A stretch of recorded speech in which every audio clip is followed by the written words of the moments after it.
नमस्कार, लॉ दर्पण में आपका स्वागत है।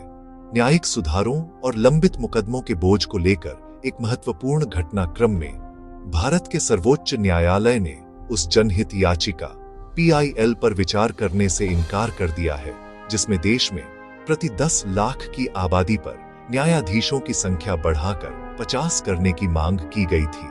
न्यायालय ने स्पष्ट किया कि न्यायाधीशों की संख्या में वृद्धि करना एक प्रशासनिक विषय है, जिसे न्यायिक आदेशों के माध्यम से संचालित नहीं किया जा सकता। इस मामले की सुनवाई मुख्य न्यायाधीश CJI सूर्यकांत, न्यायमूर्ति जोयामाल्य बागची और न्यायमूर्ति R महादेवन की पीठ ने की।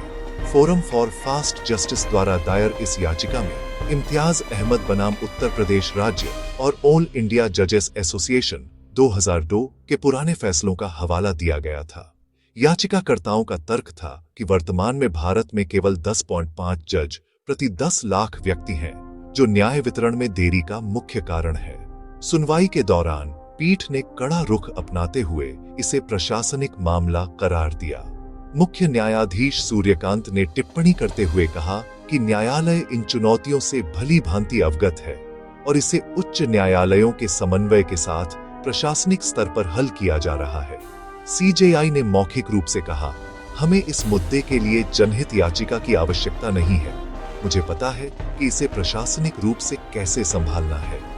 न्यायालय का मानना था कि नेशनल जुडिशियल मैनपावर प्लान और बुनियादी ढांचे को मजबूत करने के लिए वैज्ञानिक पद्धतियों की आवश्यकता है, न कि केवल न्यायिक रिट की। याचिकाकर्ताओं ने अपनी अर्जी में कई प्रमुख राहतें मांगी थीं, जिनमें शामिल थे 50 जज प्रति 10 लाख की आबादी का लक्ष्य हासिल करने के लिए समयबद्ध योजना, national court management system committee को जजों की आवश्यक संख्या की गणना के लिए वैज्ञानिक आधार तैयार करने का निर्देश, तदर्थ एडहॉक न्यायाधीशों की नियुक्ति और सेवानिवृत्त न्यायिक अधिकारियों का उपयोग करके लंबित मामलों को निपटाने का मास्टर प्लान। याचिका को खारिज करते हुए सुप्रीम कोर्ट ने एक बार फिर प्रशासनिक और न्यायिक कार्यों के बीच के अंतर को रेखांकित किया है।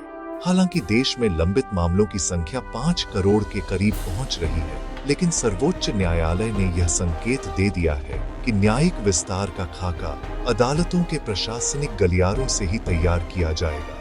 कानूनी जगत की ऐसी ही सटीक और विश्लेषणपरक खबरों के लिए जुड़े रहिए लॉ दर्पण के साथ।